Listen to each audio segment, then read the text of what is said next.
why I gotta prove I'm black. They I know like I'm black. When I like drive down the street, they know I'm black. let's They let's look at let's my let's, zip let's talk code, about they it. know I'm black. You don't want to get so caught up in like all the rigorous paperwork and feeling like you don't feel like doing that paperwork because you don't want to prove something. Because guess what? You will be holding yourself back from securing contracts. Now, what if he took the stance of, I don't feel like I have to prove that I'm black? Then he will have missed out on that and missed out on the opportunity to not only change the trajectory of his family and create generational wealth. So we want to get to the money. So regardless of what it is that you feel like you don't want to have to do, you have to do that, unfortunately, in order to get to the money.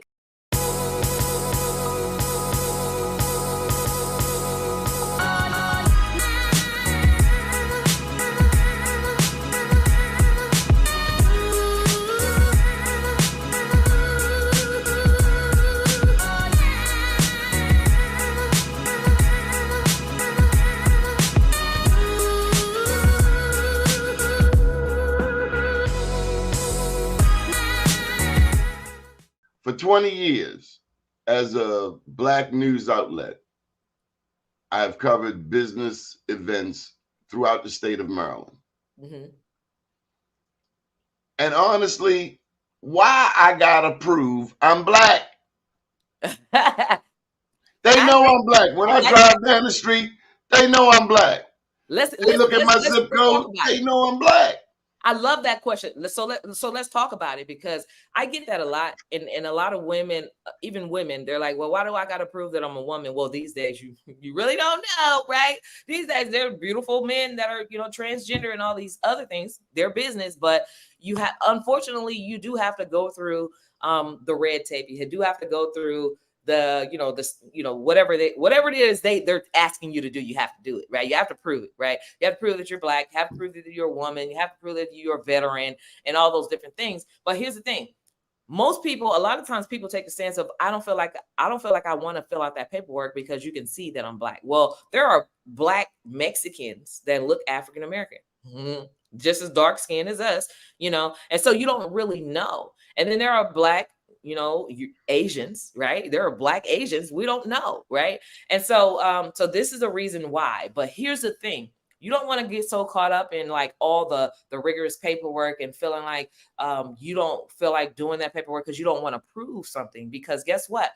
You will be holding yourself back from securing contracts. Now, I'm going to share with you one of my clients. His name is Remy. Remy had a photography real estate business. He did a lot of things like most of us, where we think we have to be serialpreneurs, but he wasn't really making any money, just chasing customers. After 6 weeks of learning the things, the 4 steps, the things that I just shared with you, he secured his first $1 million in contracts with the federal government, right? Doing photography and providing real estate for veterans, for homeless veterans. What if he took the stance of, I don't feel like I have to prove that I'm black? Then he will have missed out on that and missed out on the opportunity to not only change the trajectory of his family and create generational wealth. So we want to get to the money. So regardless of what it is that you feel like you don't want to have to do, you have to do that, unfortunately, in order to get to the money. Because I like to think big picture. I'm into collaborative economics. I'm into creating solutions for our communities. I'm into financial impact, because no money, no power. For me, this is what I believe. Little money, little power, but much money, much power. So you have to have money. And I see entrepreneurship and small businesses as the lighthouse in our communities. So in order for that lighthouse to be a beacon of hope for our people, we have to be bringing in some type of revenues.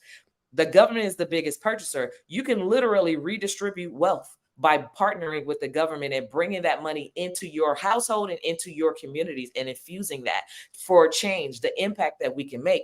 And I believe that, I honestly believe that this right here is the solution. This is the solution to everything we've ever marched for, everything we've ever, spoken out about, being disenfranchised and disconnected and just held back for so many years and centuries, right? This is the solution to that. Hey, thanks so much for watching this video. I hope you're enjoying it. I wanted to take some time to invite you to join me in the GovCon Challenge. The GovCon Challenge takes place once a month, where I invite a bunch of entrepreneurs and aspiring entrepreneurs to come and have me teach you the 5 things you must do to pre-qualify your business to land lucrative contracts with the government. So join me in the GovCon Challenge. Click on the link in the description. You'll be glad you did. Join as VIP for exclusive behind-the-scenes information, and you could become a part of the top 1% of entrepreneurs across the nation. Now back to the video you were watching. I have no comeback for that. I will say the paperwork, it's a lot. It is. Yeah. Yeah, and thus brings me back to, in order to do business with a premium buyer, you have to become a premium entrepreneur. Because what doing that paperwork, what it does, like, first of all, I believe that it's systemic, right? They put it in place to discourage us, right? Because a lot of times we don't have our paperwork together. You ask a minority, most, you ask a small business owner for their P&Ls, they're like, well, what is that? You ask them for their profit and loss statement, I don't know what that is. They don't have these things together. So what it does, it forces you to become a premium entrepreneur, and it actually forces you to become an executive CEO, which is those are the businesses that get yes to funding. Those are the reasons why we actually get redlined from banks, getting those approvals. Those are the reasons why. And so this forces you to cross all the I, to cross all the T's and dot all the I's, so that you're able to leverage that status to not only reel in lucrative contracts from the government, but also to leverage banking power, right? To be able to get those yeses as well. So the first person that I need to go to is my CPA.